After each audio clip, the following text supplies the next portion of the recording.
Hey, welcome back to episode 4. We're going to do the Manila taxi scam update.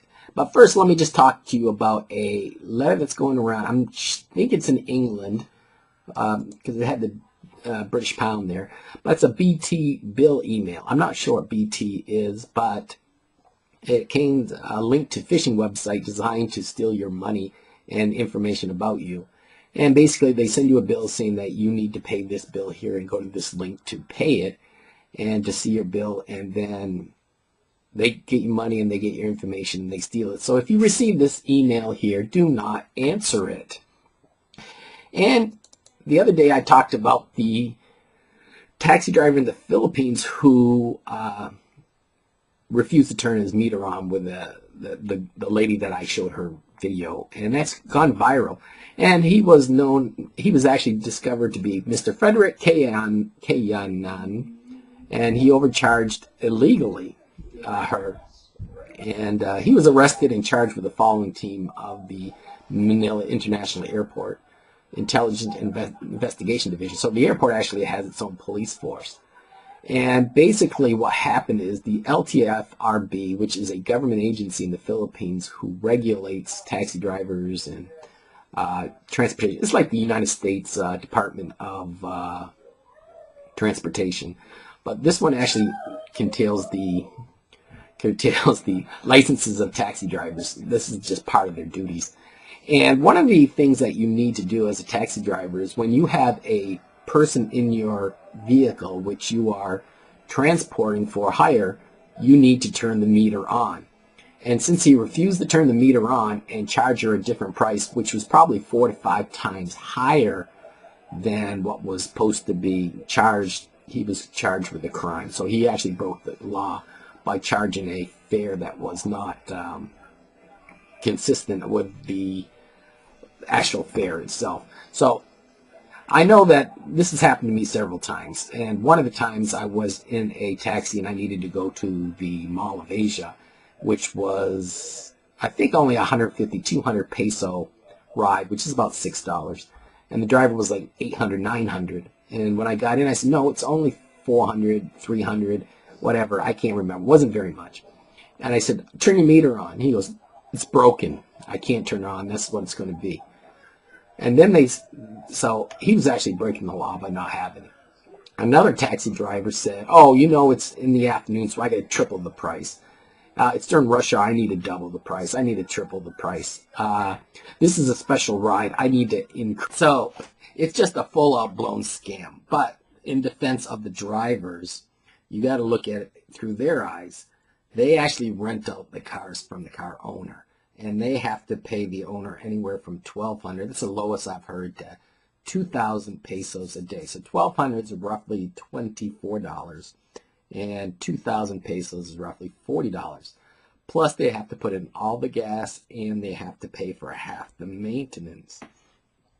And so, by not putting the meter on, they're actually not paying the taxes because the owner of the vehicle has to claim the fare in order to pay the taxes. So at the end of the day, they have to say this car made this much money and this is the taxes that we have to pay.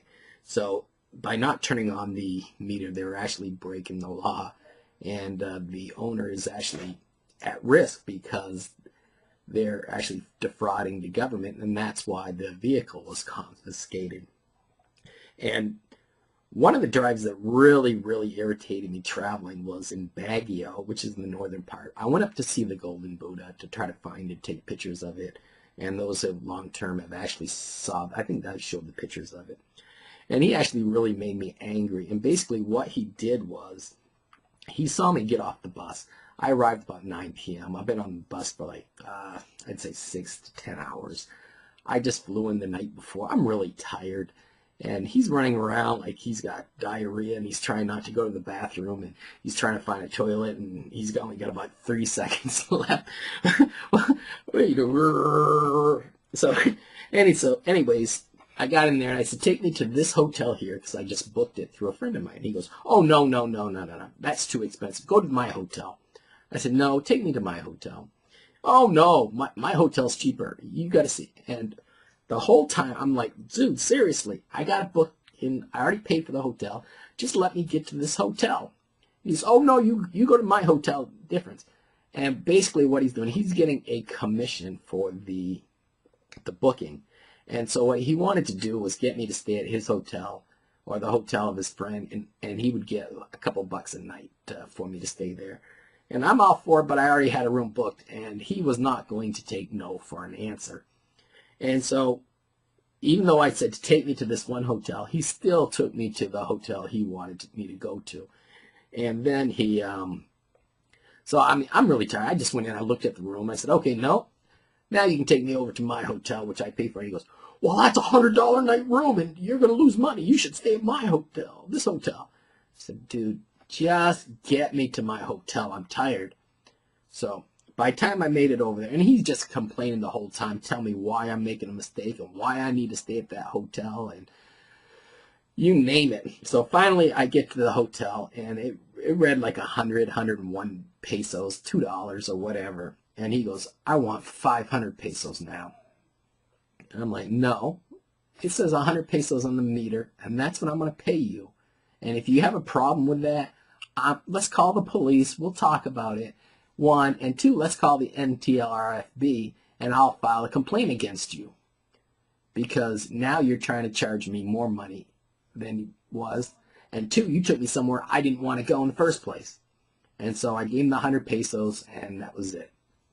Now, to even make it even a worse case, is this guy wasn't even thinking. I mean, there was just something not right up in there. Because I told him, I said, tomorrow I need to drive around all of Baguio, and I'll give you 1,500 pesos to drive me around all day. Or maybe a half a day, but I wanted to go to the city hall, I wanted to go to the park, and I wanted to go to this place that you can overlook a mountain and a scenic view. And just take me to those places, and then I'll pay you for the day. And he goes, okay. But then we got to the hotel, he screwed me over. So he lost that job. Now, he just made a killing for the day, and he just wasn't thinking. I don't know what he was thinking. And it was a white taxi, too. And so, that's the deal there. So just be careful up there, and that's the end of the Manila taxi scam. And, you know, if I ever go back to the Philippines, I'm going to start filming that, because I have spy watches and all that stuff. And I think it'd be pretty good just to catch a lot of them and just do an expose on all of them. Okay, thank you, everyone.